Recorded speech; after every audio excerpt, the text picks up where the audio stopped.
You know, after looking at so many different game adaptations and seeing them all flop again and again and again and again, I thought it was over.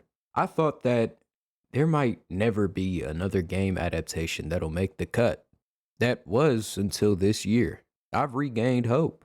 Hope that maybe, just maybe, these new adaptations coming out might be the example that needs to be shown across the world and to anyone who plans on making game adaptations. What am I alluding to, you may be asking? I'll go ahead and get to that now.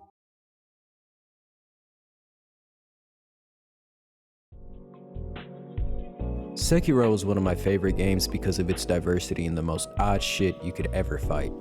This ranges from regular samurai to headless people who pulls your soul out of your ass, to doo-doo throwing apes with the whole sword in its nape, to an ethereal dragon. It's one of the most creative, but also basic games I've ever had the pleasure of experiencing.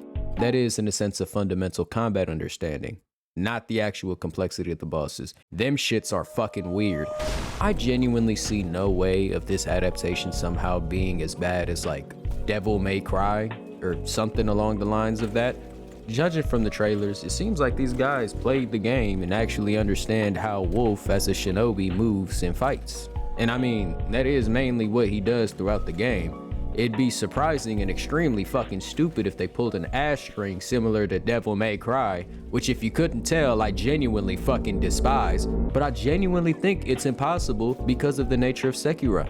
Only time will tell though. So far, I have high hopes. Let me state this while we're here. I fucking despise whoever decided to make the storyline for the adaptation of the Devil May Cry anime. That shit sucks. I could care less that they included the harmless demons looking for refuge, but oh my fucking goodness, dude. That shit is so doo-doo. I'll cover Devil May Cry in a separate video before I end up pissing myself off. I'm in a slightly good mood talking about these adaptations, so let me continue. Bloodborne is a lot more complex compared to Sekiro in terms of gameplay, builds, and lore. But I don't think that's gonna stop the producing team from somehow fucking this up horribly, especially when you consider that Jacksepticeye is featured as one of the producers of the adaptation. It kinda gives you this comforting feeling, like you know the shit's gonna be good. I mean, the dude does have hella hours in the game. He isn't a LARP like half of the JJK community, please don't get on my ass, and he is extremely passionate about Bloodborne.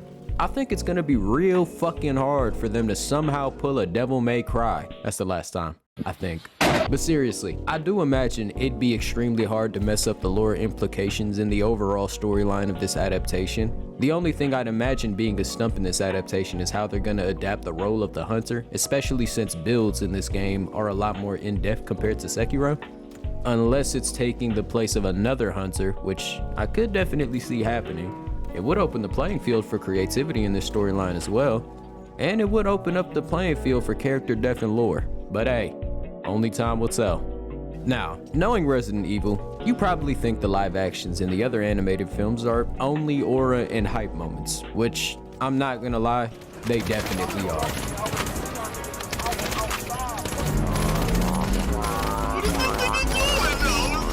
But I did see the trailer for the new Resident Evil movie coming up, and honestly, I don't think it looks that bad. I'd argue that it encapsulates that horror feel from Resident Evil 7 or Grace's gameplay from Resident Evil 9. You never know, man. I'm just praying they don't end up making some bullshit like Welcome to Raccoon City, cause that shit was some genuine hot ass. And no, I will not be going over why. Cyberpunk Edgerunners. When you consider how well the first season was, you're gonna hold the same expectations when the second season comes out. They did phenomenal building up David's story and then finishing off the first season the way they did. The shit was impactful and it damn near made me cry. The only problem I'm really worried about is that freaky shit. Look man, that story was fucking awesome. I loved every second of it, but I was not in the mood to see butt booty naked dudes in front of my screen. I was invested in the story, and then you pan an image of David's ass all in my face. Like bro, that shit was not necessary at all. That also goes for the women in the show too. CD Projekt got a long history of feeling the need to include a whole lot of butt fuckery because it's in human nature, but I'm telling you right now, we do not need that shit. Or at least I don't want that shit. I don't know if I'm speaking for a wide variety of people, but I hope I am.